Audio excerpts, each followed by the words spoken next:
J'aimerais aussi commencer par une reconnaissance de territoire. Euh, Nous reconnaissons que les bureaux des Campus Ontario sont situés au centre-ville de Toronto, sont les territoires traditionnels, excusez-moi, de nombreuses nations, dont les Premières Nations des Mississauga, des Crédits, des Anishinabek, des Chippewa, des Haudenosaunee et des Wendat, et qu'elle est maintenant le foyer de nombreux peuples diversifiés des Premières Nations, Inuits et Métis. Je me joins aujourd'hui à vous depuis Châteauguay, Québec, qui se trouve situé sur le territoire des Kanien'kehá:ka. Je reconnais l'héritage de toutes les générations passées et présentes et futures des Premières Nations de cette terre et ainsi reconnaissante. C'est dans cet espace virtuel que nous nous réunissons tout à partir des différents lieux. C'est l'une des choses qui rend l'environnement en ligne si spécial. Je vous invite de tirer profit du clavardage pour partager votre propre reconnaissance du territoire. Et maintenant, Mélanie, je vous donne la parole. Merci beaucoup, Andrea. Donc, donnez-moi un petit moment pour partager mon écran. Oui.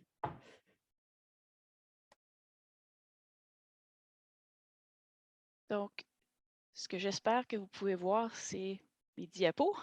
Donc, si quelqu'un peut confirmer. Oui, on le voit. Oui, parfait.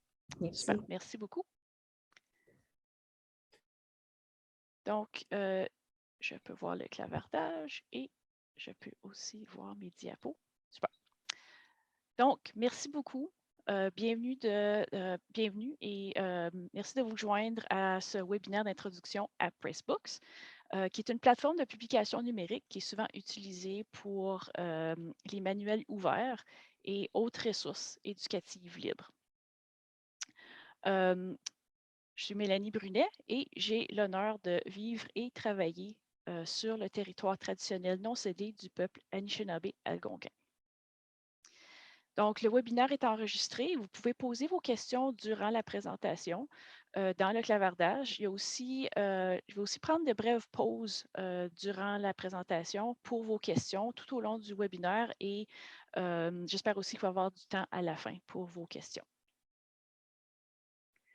Donc, les objectifs d'apprentissage pour le webinaire sont qu'après avoir assisté au webinaire aujourd'hui, vous allez être en mesure d'accéder à Pressbooks, que vous allez pouvoir rédiger du contenu dans Pressbooks, ajouter du contenu interactif, aussi exporter et rendre votre livre disponible et aussi savoir où demander de l'aide. Donc, ce qu'on couvre aujourd'hui, c'est vraiment les fonctions principales pour que vous puissiez commencer à utiliser Pressbooks. Donc, premièrement, pourquoi utiliser Pressbooks?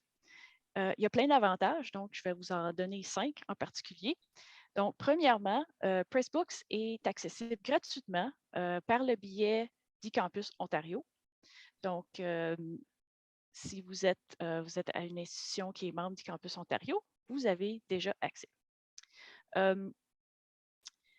eCampus et Pressbooks ont travaillé en étroite collaboration pour améliorer Pressbooks et ajouter des nouvelles fonctionnalités au cours des années pour améliorer l'expérience des éducateurs ontariens.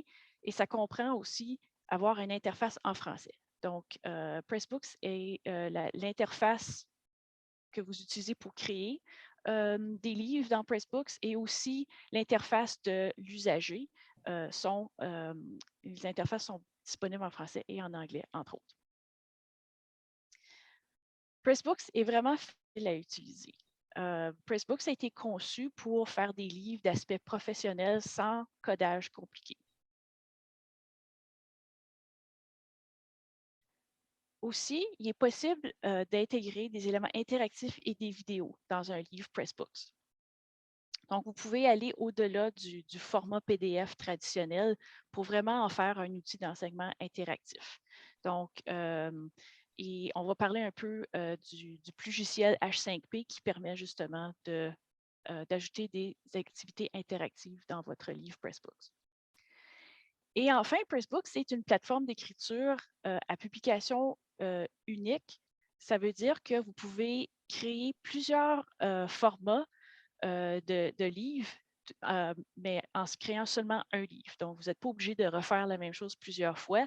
Une fois que vous créez un livre, vous pouvez le rendre disponible en la version webbook, donc la version en ligne, mais vous pouvez aussi le rendre disponible en EPUB, en PDF, soit pour être imprimé ou format numérique, et plein d'autres formats qui sont disponibles. Donc, la première chose qu'on va faire, c'est qu'on va créer un compte dans Pressbooks. Donc, ce que vous devriez voir à l'écran présentement, c'est l'option lorsque vous n'avez pas de compte Pressbooks et que votre institution n'a pas la connexion unique à Pressbooks. Donc, si vous êtes à l'Université d'Ottawa, vous avez déjà accès, vous avez déjà un compte à travers votre single sign-on à l'université. Donc, parmi les institutions bilingues ou francophones en Ontario, je pense qu'il y a juste l'Université d'Ottawa présentement qui a cette option-là. Si vous êtes dans une institution où vous n'avez pas le single sign-on à Pressbooks à travers eCampus Ontario, la façon de procéder, c'est, je pensais que je pouvais copier le lien, mais c'est de vous rendre sur le site de la bibliothèque libre d'eCampus Ontario. Et de là, vous pouvez créer un compte. Vous allez trouver d'autres ressources pour créer avec Pressbooks et aussi que vous pourriez adapter. Et la bibliothèque libre est aussi où vous allez déposer votre ressource si vous le voulez par la suite. Donc, cette animation démontre comment faire une demande de compte. Donc, lorsqu'on demande un compte directement d'eCampus, il faut le faire à travers votre compte, votre courriel de votre établissement. Donc, vous allez à créer sous Pressbooks, vous allez vous inscrire pour un compte et vous allez choisir votre établissement et remplir le formulaire. Et de cette façon-là, vous allez avoir un compte Pressbooks.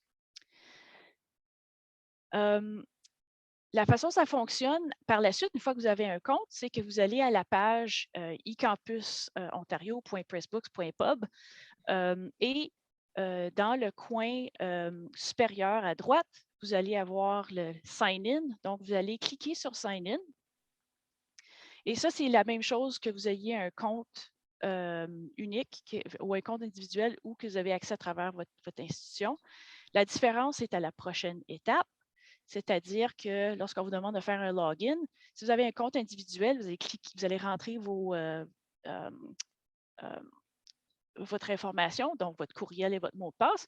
Mais si vous avez un compte institutionnel ou accès au niveau institutionnel, comme à l'Université d'Ottawa, vous allez cliquer sur Institutional Login. Et de là, on va vous demander de choisir votre institution. Donc, vous allez choisir Université d'Ottawa. Et vous allez, si vous n'avez pas ouvert une session déjà dans votre furteur, on va vous demander de faire un single sign-on ou de vous connecter à votre compte de votre institution. Et vous allez avoir accès à votre espace Pressbooks.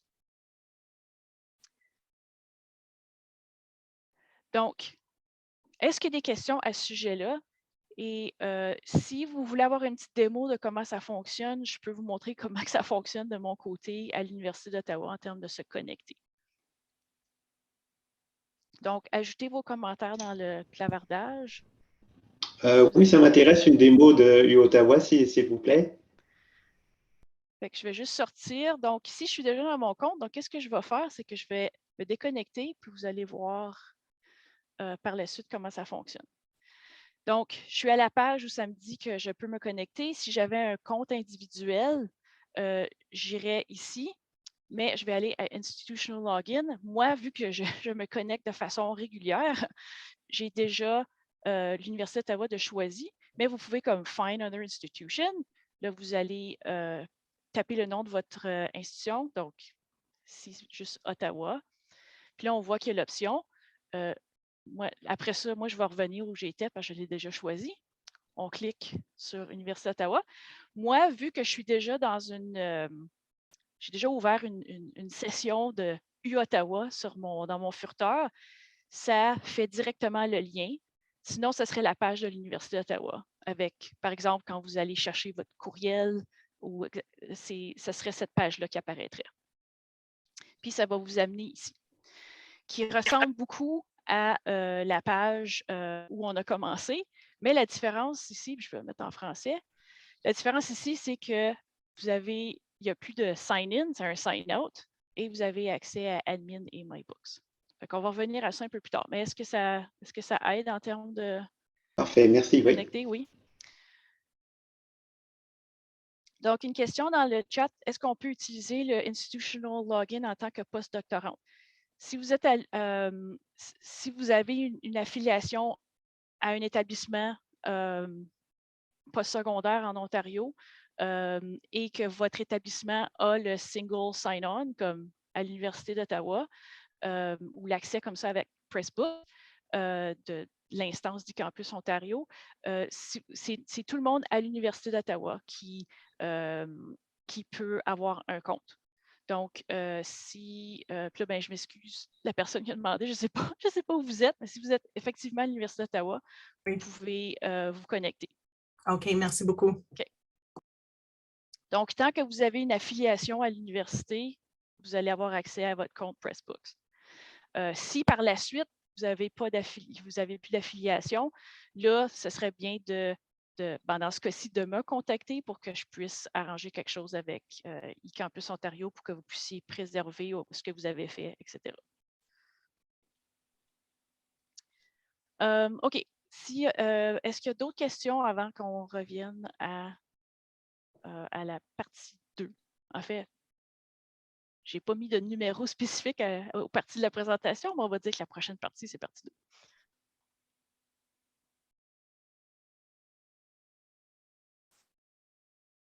OK, je ne vois pas autre chose, fait que je vais retourner. Donc, vous devriez voir.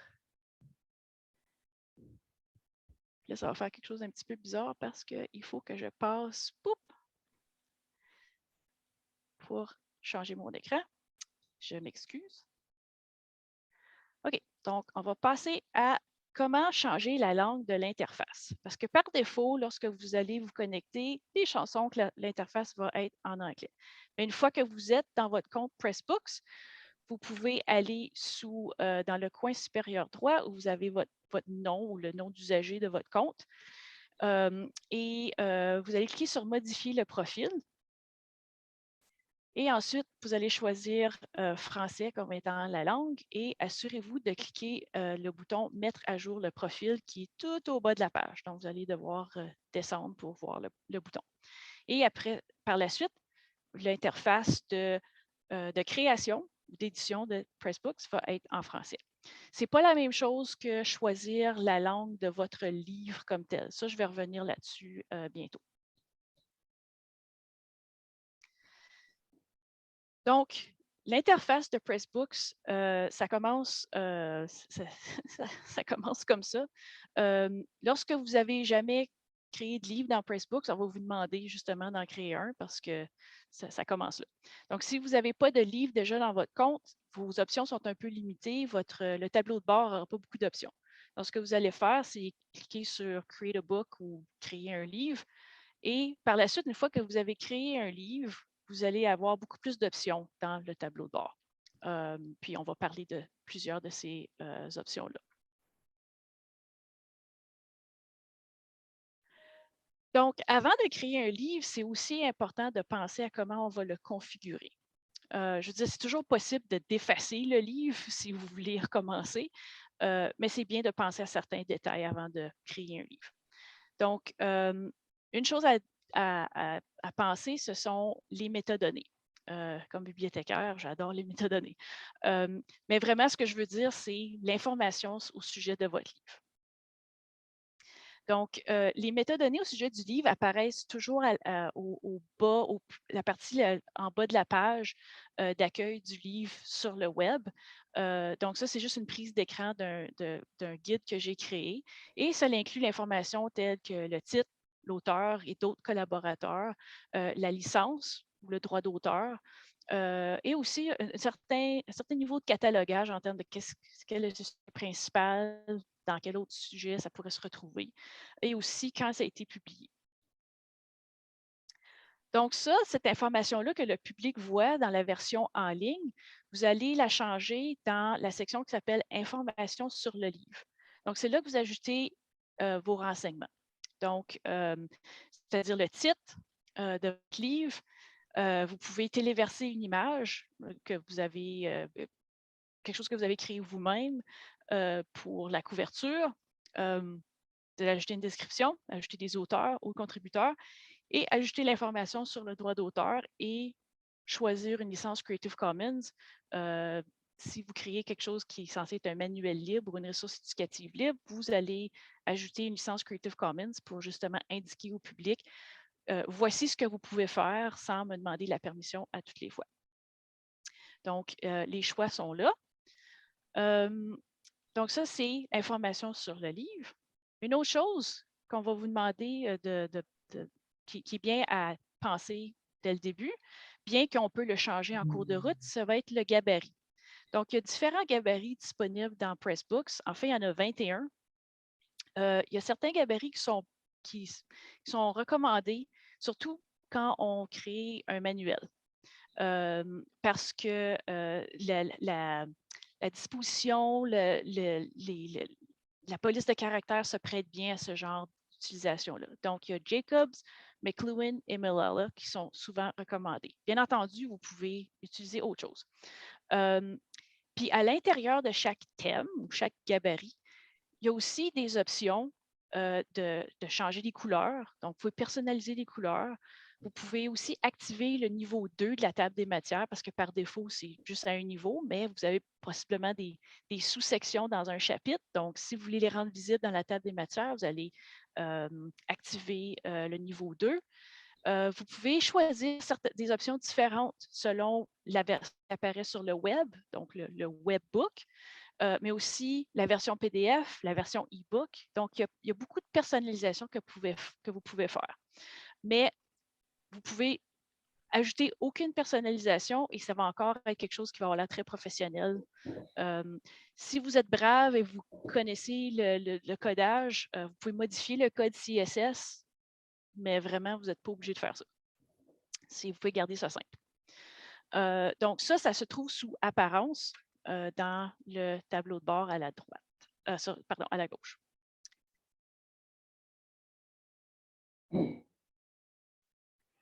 Vous pouvez bien entendu aussi ajouter des collaborateurs. Est-ce que c'est correct si je réponds à votre question durant la prochaine petite pause? Okay. Donc, on peut ajouter des collaborateurs parce que les chansons que, oui, peut-être que vous êtes le seul auteur, vous travaillez seul, mais vous pouvez ajouter d'autres gens à votre livre qui vont travailler avec vous. Donc, la façon de faire ça dépend dans quelle instance de Pressbooks vos collaborateurs utilisent aussi. Sinon, dans ce cas-ci, on utilise celle d'eCampus Ontario. Il y a des universités en Ontario et ailleurs qui ont leur propre instance. Puis comment on fait pour savoir ça? Ben, en fait, quand on regarde l'adresse courriel devant un livre qui a été créé sur l'instance d'eCampus Ontario, ça va dire eCampus Ontario. Mais ailleurs, comme par exemple l'Université York, ça va dire York dans le lien URL vers le livre. Donc, la façon d'ajouter des co-auteurs ou d'autres collaborateurs, c'est que vous l'ajoutez à un livre en particulier. Vous ne l'ajoutez pas à votre compte au complet. C'est pour chaque livre que vous pouvez ajouter d'autres personnes. Donc, ça se trouve sous compte dans le tableau de bord. Si votre collaborateur ou contributeur a déjà un compte Pressbooks sur le réseau d'eCampus Ontario, vous pouvez ajouter comme un compte existant avec leur courriel institutionnel. Sinon, vous pouvez ajouter un nouvel usager dans Pressbooks en créant un nouveau compte. Fait que ça, c'est la deuxième moitié de cette page. Et vous allez leur assigner un nom d'usager. Souvent, l'idée, c'est d'ajouter la première partie d'un courriel, donc tout ce qui est avant le à commercial, puis leur courriel, et le nouvel usager va recevoir une invitation pour activer son compte en ouvrant une session. Ça s'applique à lorsque vous voulez ajouter des collaborateurs d'un autre établissement postsecondaire en Ontario qui a sa propre instance de Pressbooks et qui n'utilise pas celle d'eCampus. Donc, par exemple, York ou aussi Toronto Metropolitan University, c'est Ryerson. Donc, si vous travaillez avec des auteurs à l'extérieur du secteur postsecondaire en Ontario, soit dans un autre secteur ou hors de la province, les nouveaux comptes doivent être demandés directement d'eCampus Ontario. Il y a 5 rôles de collaborateurs que vous pouvez assigner. Ça va de abonné, qui vient avec la permission de lecture seulement, jusqu'à administrateur, qui est vraiment le même rôle que vous, comme personne qui a créé le livre, qui permet de modifier n'importe quel contenu du livre. Auteur, par contre, veut dire que l'auteur peut créer du contenu dans le livre, mais ne peut pas modifier le contenu de d'autres qui a été contribué dans le livre ou les paramètres du livre. Donc, ça vous donne certaines options dépendant du niveau de permission que vous voulez donner à vos collaborateurs. Une chose qui est vraiment importante à se rappeler, c'est que Pressbooks n'est pas comme Google. Okay? Ce n'est pas comme Google Doc, où que tout le monde peut travailler dessus en même temps puis que c'est enregistré dans le nuage. Ce n'est pas comme ça fonctionne. Vous ne pouvez pas modifier le contenu à plusieurs places en même temps dans le livre par différentes personnes puis l'enregistrer. Il va y avoir des petits problèmes. Donc, si, par exemple, dans un guide sur lequel je travaille présentement avec une étudiante, ben, je lui dis, moi, je vais passer la journée à travailler sur telle affaire. Donc, après ça, toi, tu peux aller faire les changements à d'autres places. Donc, c'est pas simultané comme dans Google Docs. Oups, je pense que je suis allée un petit peu trop vite. Okay. La prochaine chose que je voulais vous montrer, c'est qu'est-ce que ça a l'air une page d'accueil du webbook. Donc, c'est qu'est-ce que les usagers, les lecteurs voient sur le web. Donc, chaque livre qui est créé sur l'instance de Pressbooks d'eCampus Ontario a sa propre page d'accueil. Puis ça ressemble à ça. Donc, il y a la couverture du livre qui est à droite. Puis en dessous, vous allez voir un menu déroulant avec tous les différents formats de téléchargement qui ont été spécifiés par l'auteur, c'est-à-dire vous. Donc, ça, on va revenir là-dessus un petit peu plus tard. Mais aussi, vous avez, en bas de tout ça, vous allez avoir la table des matières, vous avez le titre, l'auteur, la licence. Et tout en bas, il y a les métadonnées dont je parlais tantôt. Donc, une petite pause pour des questions. Il y en avait une tantôt.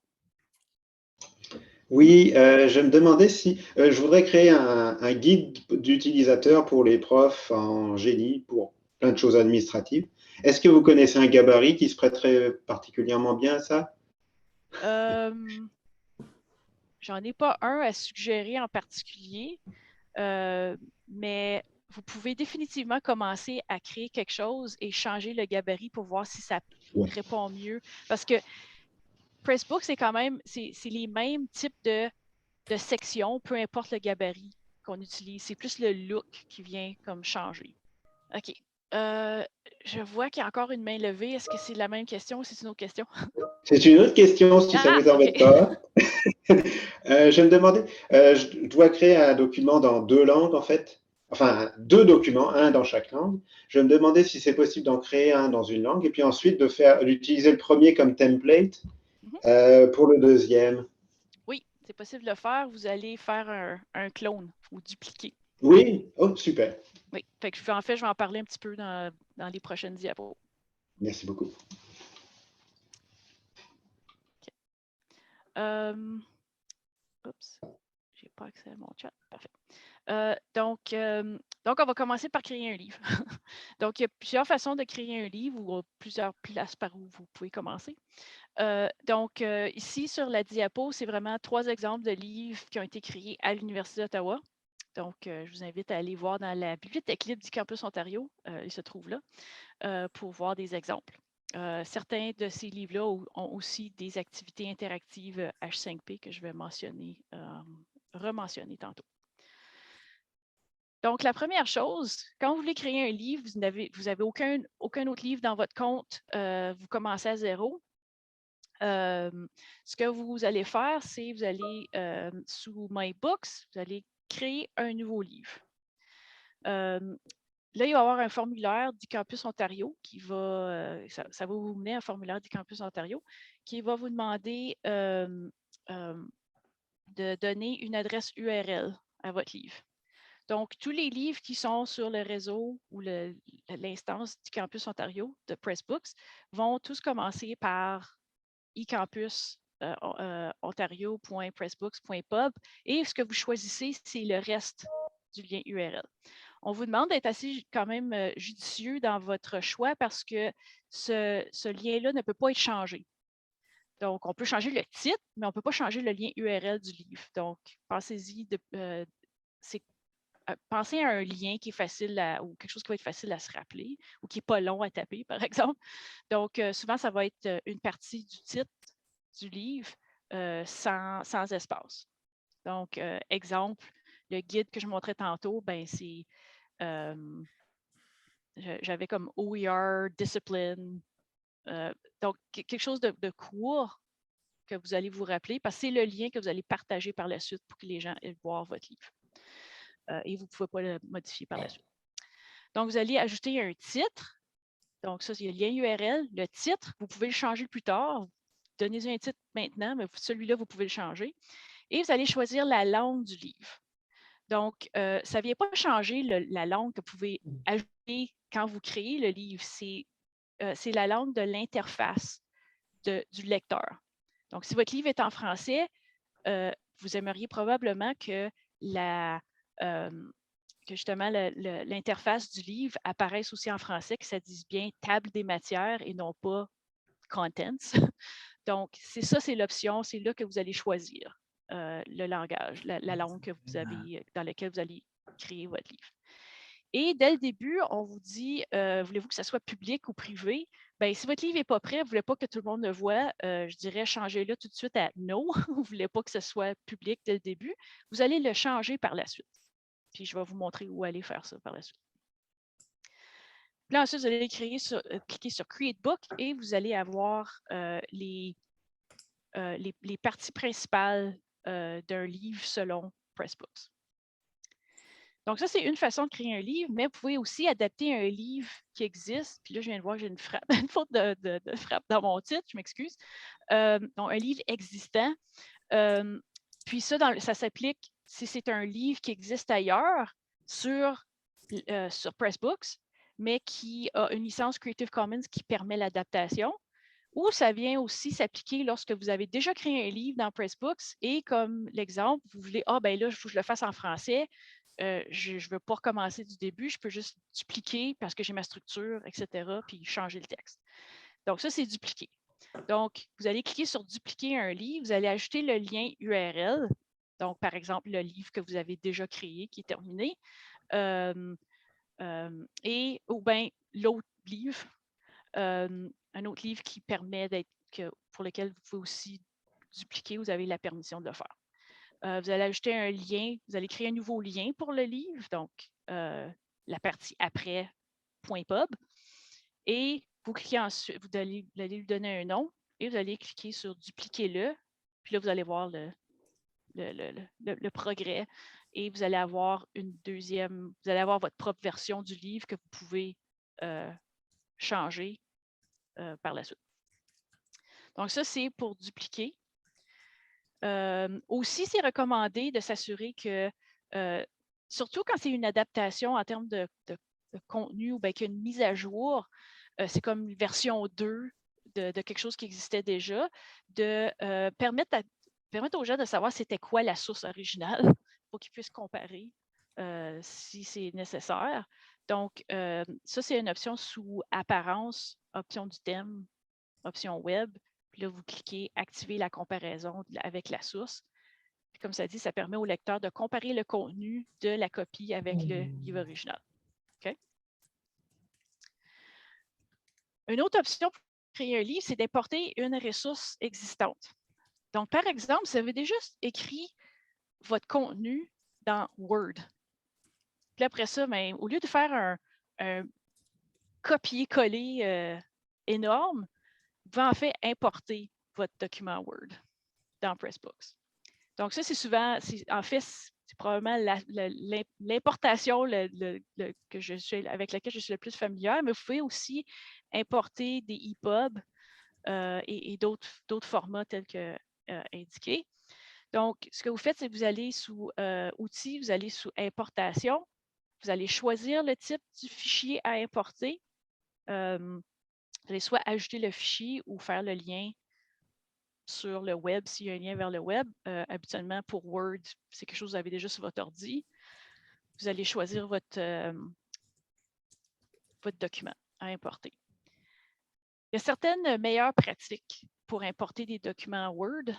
Donc, il y a du formatage à faire dans le document Word qui vont vraiment aider à faciliter l'importation.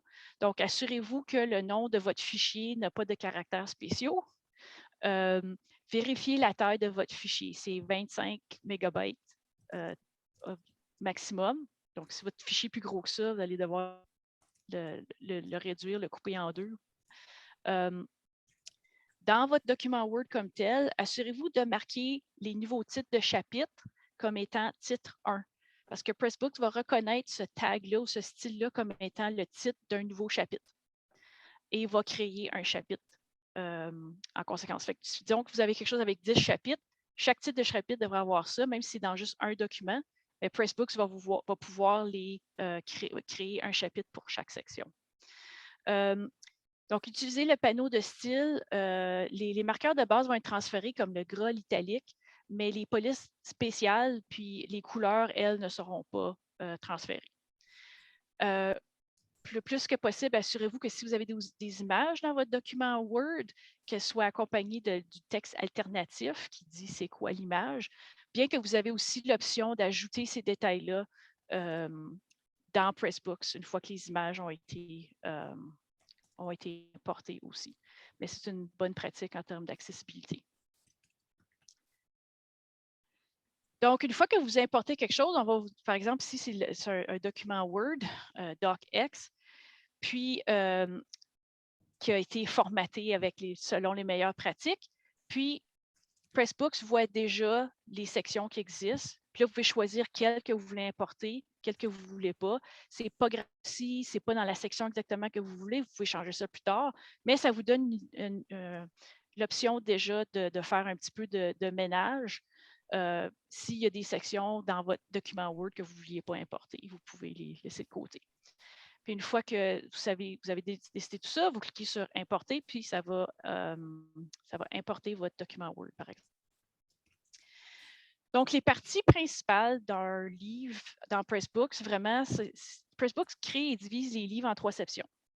La section préliminaire, il y a des chapitres, et le corps du livre, et une section finale.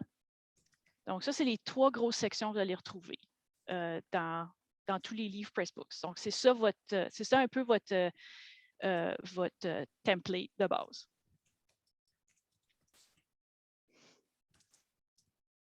Après que vous avez créé un nouveau chapitre ou une nouvelle section, vous allez voir l'interface d'édition. L'interface d'édition de Pressbooks, ça ressemble à ça. Pressbooks est basé sur WordPress, fait que si vous avez déjà utilisé WordPress, ça va vous avoir l'air assez familier. Mais dans le fond, c'est une interface d'édition, c'est un éditeur de texte riche qui est comme très simple. Donc, la personnalisation est limitée, mais tout est simple à apprendre, puis c'est toujours propre, la façon que ça va apparaître. Donc, ça comprend les fonctions de standard d'un éditeur de texte, y compris les notes de bas de page. Puis, on peut aussi cliquer sur l'onglet « Texte » à la droite, parce que par défaut, vous allez voir le visuel. Mais vous pouvez cliquer sur l'onglet « Texte » pour voir le code HTML derrière votre section.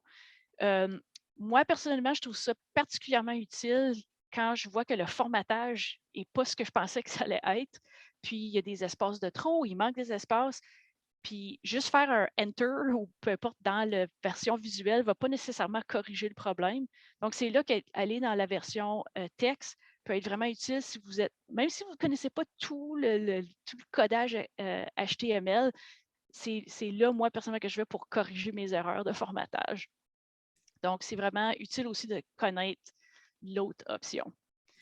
Mais par défaut, c'est vraiment comme, c'est plus comme what you see is what you get. Donc, ça, c'est l'interface d'édition. Il nous reste encore pas mal de diapos à passer à travers. Moi, je dirais à ce moment-ci, je vais continuer. Puis, mais je peux répondre à des questions à la fin. Ça, il n'y a pas de problème. OK. Fait qu'on va continuer. Une fois que vous avez un livre, puis vous avez votre base, les chansons, vous voulez l'améliorer ou le rendre plus beau et plus attrayant. Donc, une chose que vous pouvez faire, c'est de le rendre plus interactif. Par exemple, en ajoutant des vidéos, des images, mais aussi des activités H5P. Donc, pour ajouter un média, ce que vous allez faire, c'est vous allez cliquer sur « Ajouter un média ». Donc, vous allez mettre votre curseur où vous voulez que ce soit dans votre chapitre, on va dire. Et de là, vous pouvez ajouter des images, des fichiers audio ou vidéo qui se trouvent sur votre ordi ou qui sont sur le web. Donc, la façon dont ça fonctionne, c'est que vous pouvez aussi ajouter en fait des PDF. Donc, ce que la fonction vous demande de faire, c'est dans le fond, c'est de créer une galerie ou une bibliothèque dans laquelle vous pouvez ajouter les fichiers multimédia que vous voulez ajouter. Puis ça va rester dans la bibliothèque pour ce livre. Donc, si vous voulez ajouter la même affaire dans différentes parties du livre, vous n'êtes pas obligé de faire le téléchargement à toutes les fois. Vous l'avez téléchargé une fois. Ensuite, vous le retournez à votre bibliothèque d'éléments multimédia et vous pouvez le rajouter un peu partout dans le livre si vous avez besoin de le faire. Et quand on ajoute une image, encore une fois, la meilleure pratique, c'est d'avoir un texte alternatif, mais aussi, vous pouvez y ajouter une légende avec votre attribution, d'où ça vient votre image, etc. Donc, vous pouvez tout faire ça avant de cliquer « Ajouter » dans votre chapitre. Vous pouvez changer la dimension de l'image. Donc, il y a plusieurs choses que vous pouvez faire dans la fonction « Ajouter un média ». Ça fonctionne aussi très bien pour intégrer des vidéos de YouTube. Dans ce cas-ci, on ne fait pas une copie. Dans le fond, c'est un embed.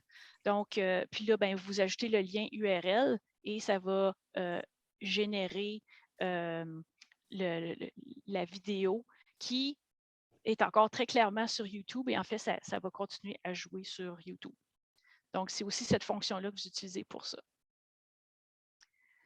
Bien entendu, lorsque vous ajoutez des médias qui ne sont pas des choses que vous avez créées vous-même, assurez-vous que vous avez la permission de le reproduire. Donc, par exemple, sous une licence Creative Commons ou une licence ouverte, si vous avez des questions de droit d'auteur, vous pouvez toujours vous tourner vers la bibliothèque de votre établissement. Dans ce cas-ci, à l'Université d'Ottawa, vous pouvez aussi me poser la question. Dans Pressbooks, on peut aussi ajouter des boîtes de texte. Donc, c'est bien pour mettre l'accent sur certains contenus, briser un peu changer le rythme du texte. Donc, vous pouvez ajouter différents types de boîtes de texte. Donc, vous avez des boîtes ombragées, vous avez Pressbooks a déjà des suggestions en termes de couleurs pour des boîtes qui sont des exemples, des boîtes qui sont des éléments à retenir, des boîtes qui sont des objectifs. Ça, vous pouvez aussi les changer, les couleurs, mais même les options de base sont quand même très bien. Vous pouvez ajouter un glossaire ou des notes de bas de page. Donc, quand on crée un glossaire, on a déjà créé, comme dans un chapitre, par exemple, là, il y a un mot qui revient. Vous voulez que vos lecteurs sachent la définition. Vous allez surligner ce mot-là et vous allez cliquer sur la fonction GL pour glossaire. Et ça va ouvrir une fenêtre qui va avoir le terme, puis et vous allez ajouter la description. Une fois que vous allez cliquer Insérer, vous allez avoir le petit code dans le texte qui dit que c'est relié au glossaire. Puis une fois que vous allez sauvegarder, puis ça, en fait, je ne l'ai pas mentionné jusqu'à maintenant, mais je vous encourage à sauvegarder souvent parce que comme je disais, c'est pas comme Google Doc où c'est comme sauvegardé sur le nuage automatiquement, là. Donc, sauvegardez souvent, vous assurez que vous ne perdez pas votre travail. Puis, quand vous allez voir le preview ou pour voir ce que ça a l'air sur le web, vous allez voir avec votre curseur, si vous passez par-dessus le mot, vous allez avoir la définition. Donc, c'est comme ça que le glossaire fonctionne. Les notes de bas de page, la même chose. Lorsque vous voulez insérer une note de bas de page, il va y avoir une petite fenêtre qui va ouvrir, qui va vous dire « Ajouter, c'est quoi votre note? » Vous cliquez sur « OK ». Dans ce que vous voyez plus dans l'interface d'édition, c'est le code autour. Puis, quand vous allez aller voir le preview, là, ça va vous montrer où votre note est en bas de la page. Donc, c'est en gros comme la façon dont ça fonctionne. Je ne sais pas si quelqu'un est en maths aujourd'hui, mais si vous avez à ajouter des équations, ça peut être compliqué avec juste l'éditeur de base. Donc, Pressbooks vient avec deux plugins qui permettent soit MathJax ou QuickLatex que vous pouvez utiliser pour des équations compliquées. Donc, ça, je ne vais pas passer en détail là-dessus, mais c'est ça, vous avez cette option-là. Fait que si vous êtes familier avec LaTeX, vous allez savoir comment déjà comme coder votre équation. Si vous avez des questions là-dessus, il faut toujours faire un suivi. L'autre chose que je voulais montrer, c'est justement ajouter du contenu interactif H5P. Donc, H5P, c'est un logiciel qui existe ailleurs, mais qui a été ajouté à Pressbooks pour intégrer des activités interactives comme des questions à choix multiples ou des quiz et bien d'autres parce qu'en fait, H5P a plus de 40 types d'activités. Je pense que les derniers qui sont sortis, ça inclut faire des mots croisés. Il y a plein de choses. Donc, si vous n'avez pas déjà créé une activité H5P dans votre livre Pressbooks, vous allez commencer sous H5P dans le tableau de bord, parce que c'est un peu comme la façon que ça fonctionne pour les médias, c'est que vous devez créer une bibliothèque d'activités, puis ensuite, vous pouvez les ajouter où vous voulez dans votre livre.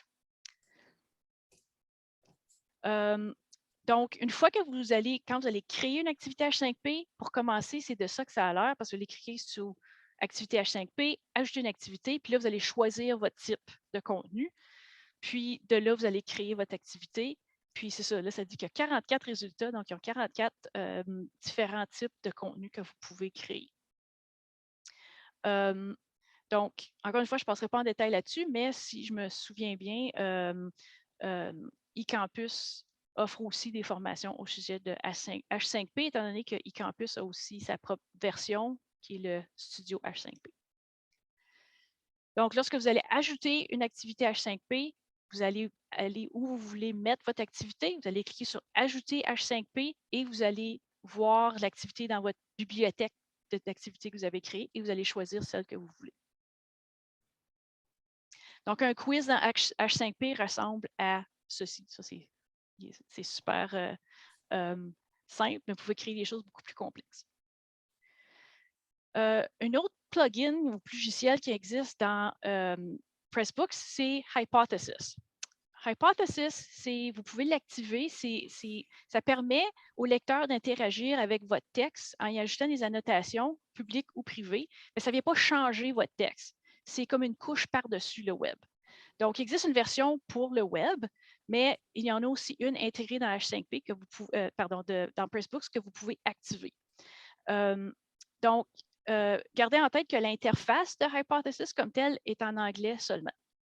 Mais l'idée, c'est de permettre l'annotation du web et de pouvoir, dans le fond, avoir de la rétroaction de vos lecteurs sans vraiment changer sans que ça vienne changer votre livre comme tel. Mais les interactions que vous allez avoir, les commentaires, vous pouvez les intégrer à votre livre plus tard si vous voulez, mais ça permet justement au lecteur de pouvoir interagir avec votre livre et de vous laisser savoir ce qu'il en pense. Ils peuvent aussi dire s'il y a une erreur. Donc, ça, c'est quelque chose que vous pouvez activer. Je pense que la seule chose qui me reste par la suite, c'est vraiment organiser et exporter votre livre. Donc, je vais passer à ça rapidement.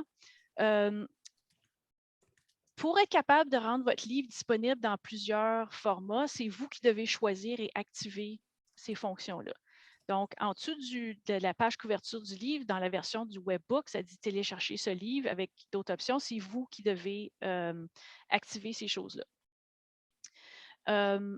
Donc, des choses à se demander avant d'exporter ou de rendre votre livre public, c'est avez-vous ajouté une page couverture? Est-ce qu'il y a d'autres changements à faire? Est-ce que vous voulez changer des sections? Donc, la version webbook du livre est toujours comme live, dans le sens que quand si vous faites un changement, ça va apparaître. Mais les autres documents à télécharger, eux, il faut qu'ils soient générés chaque fois, dans le fond, qu'il y a une mise à jour majeure. Donc, ça, il faut se rappeler de ça. Donc, comment on fait pour partager son livre? Donc, une fois que vous pensez que votre livre est prêt, vous êtes prêt à le partager avec tout le monde, vous allez sous les paramètres de partage et de confidentialité, où vous allez visibilité du livre, vous allez dire oui, vous voulez que votre livre soit visible à tout le monde. Pour ce qui est du partage des derniers fichiers exportés, vous allez dire oui. Pour vous assurer que qu'est-ce qui est disponible pour être téléchargé, c'est toujours la dernière version que vous avez générée. Et vous allez choisir Yes pour Pressbooks Directory, qui est le répertoire Pressbooks, dont je vais parler un petit peu plus, pour que votre livre soit automatiquement inclus dans le répertoire Pressbooks qui, en fait, rassemble toutes les instances d'eCampus de Pressbooks, y compris celles d'eCampus Ontario. Donc, c'est un endroit comme vraiment bien pour trouver plein d'autres livres créés avec Pressbooks. Et vous allez enregistrer vos modifications. Donc, les options d'exportation dans d'autres formats, il y a PDF. C'est ces formats qui sont pris en charge et aussi que vous pouvez facilement lire sur votre ordinateur. Donc, PDF pour impression, PDF pour distribution numérique, EPUB, ça fonctionne pour le Nook, Apple Books, Kobo, Pressbooks XML, Common Cartridge with WebLinks. Il y a d'autres formats comme Open Document, qui est vraiment une version ouverte qui est équivalente à Word. Donc, vous pouvez aussi créer, exporter dans ce format-là. Puis, les options que vous choisissez, c'est elles qui vont apparaître sous télécharger ce livre. Donc, avant d'exporter un PDF, il y a aussi des meilleures pratiques, c'est-à-dire vous allez aller sous Apparence, Options du thème et PDF, et vous allez assurez-vous que le format est bien le bon, que les marges sont bonnes, parce que si c'est pour la version imprimée, si vous avez des marges très étroites, puis que la version imprimée va être mise ensemble, il peut y avoir des problèmes de marge. Donc, assurez-vous que vos marges sont correctes et d'activer le deuxième niveau de la table des matières pour qu'elle soit visible. Assurez-vous de partager la dernière version des fichiers qui sont exportés. Puis ça, c'est sous réglage. Là, vous allez sélectionner vos formats à exporter. Puis une fois que c'est exporté, c'est ces fichiers-là qui vont apparaître. Assurez-vous de choisir ces fichiers-là que vous avez générés. Ça va tout être dans le Pressbooks, mais vous allez les choisir et vous allez pour télécharger et vous allez appliquer et c'est ça qui va apparaître sous télécharger. Une fois que vous avez créé quelque chose dans Pressbooks, ça ne sera pas automatiquement dans la bibliothèque libre d'eCampus Ontario. Il y a une autre étape à faire après. Puis vous êtes fortement encouragé si vous créez une ressource éducative libre, quelque chose qui est sous licence Creative Commons, qui peut être librement reproduit et adapté par d'autres. Vous devriez l'ajouter à eCampus, à la bibliothèque libre d'eCampus Ontario. Donc, pour faire ça, vous pouvez utiliser le formulaire de soumission en ligne ou vous pouvez aussi communiquer directement avec les services de dépôt d'eCampus Ontario à OER Deposit, à ecampusontario.ca pour faire ajouter votre ressource dans la bibliothèque libre qui est utilisée par beaucoup de monde. En fait, partout à travers le monde, ce n'est pas juste une affaire de l'Ontario, c'est quelque chose qui peut être accédé par tout le monde. Dans la bibliothèque libre du Campus Ontario, il y a aussi l'impression sur demande. Donc, par exemple, ici, on clique sur formulaire papier et c'est un service qui est offert en partenariat avec l'Université de Waterloo. Puis vraiment, ce que ça fait, c'est que vous payez seulement le coût d'impression et d'expédition du texte. Donc, c'est beaucoup moins cher. Si vous allez assigner quelque chose qui est dans la bibliothèque libre du campus Ontario, dans un cours, bien, si vos étudiants voudraient avoir la version imprimée, ils peuvent passer à travers ce service-là et c'est beaucoup moins cher que de payer comme 100 $, 120 $, 150 $ pour un manuel de cours. L'ajout au répertoire Pressbooks, comme je disais, ça se fait sous partage et confidentialité. Et une fois que vous allez dans le répertoire Pressbooks, vous pouvez aussi voir quels autres livres ont été créés avec Pressbooks sur le réseau du Campus Ontario, par exemple. Vous pouvez aussi aller par institution aussi, s'ils ont leur propre instance de Pressbooks. Donc, il y a beaucoup de choses là-dedans. C'est vraiment comme une ressource importante. En termes d'accessibilité, c'est toujours important de garder ça en tête. Donc, assurez-vous que vos images ont du texte alternatif qui sont attribués. Si vous utilisez des éléments H5P, H5P a une page qui parle spécifiquement du niveau d'accessibilité de ces activités. Donc, allez voir. Il existe aussi des trousses. Il y a une trousse d'outils d'accessibilité de BC Campus qui est vraiment utile. Vous assurez que votre document est accessible et votre formatage, gardez ça le plus simple possible. Utilisez ce qui est déjà dans Pressbooks parce que ça a déjà eu, il y a déjà eu des audits d'accessibilité sur ces fonctions-là. Donc, il y avait des questions. Pour se tourner pour de l'aide, vous pouvez demander à eCampus Ontario, bien entendu. Si vous êtes à l'Université d'Ottawa, vous pouvez me demander à moi, Mélanie Brunet. Et c'est tout pour moi. Donc, je vous remercie beaucoup. Je vais redonner la parole à Andrea qui va nous dire s'il reste du temps ou... Merci beaucoup, Mélanie. C'était un super atelier, présentation. Donc, encore un grand merci, excuse-moi, de la part de Campus Ontario. Si quelqu'un a des questions, vous pouvez les poser pendant les deux minutes qu'il nous reste, juste pour Moi, j'ai encore du temps si vous voulez poser des questions. Oui, sinon, vous pouvez aussi nous écrire par courriel à open@campusontario.ca. Je vais juste le mettre aussi dans la boîte de clavardage. Ici, parfait. Puis, je voulais juste aussi mentionner un autre projet francophone. Donc, c'est le projet CAPFO. J'ai mis aussi le petit lien aussi dans la boîte de clavardage. En fait, le projet, c'est une initiative de Campus Ontario réunissant les établissements d'enseignement postsecondaire francophones et bilingues de l'Ontario. Le projet donne accès à une plateforme collaborative d'apprentissage expérientiel, Ripen. C'est disponible en français et ça permet aux étudiantes de l'Ontario de s'engager à distance dans des situations d'apprentissage authentique. Donc, c'est un projet qu'on travaille aussi ici pour faire, excuse-moi, disponible. Si vous avez des questions, je vais mettre aussi mon courriel dans la boîte de clavardage. Je pense que j'ai vu une petite question. Ah non, c'était toi, Mélanie, excuse-moi. Oui, excusez. Parfait. Donc, merci à tous. Puis encore un gros merci à toi, Mélanie. C'était super.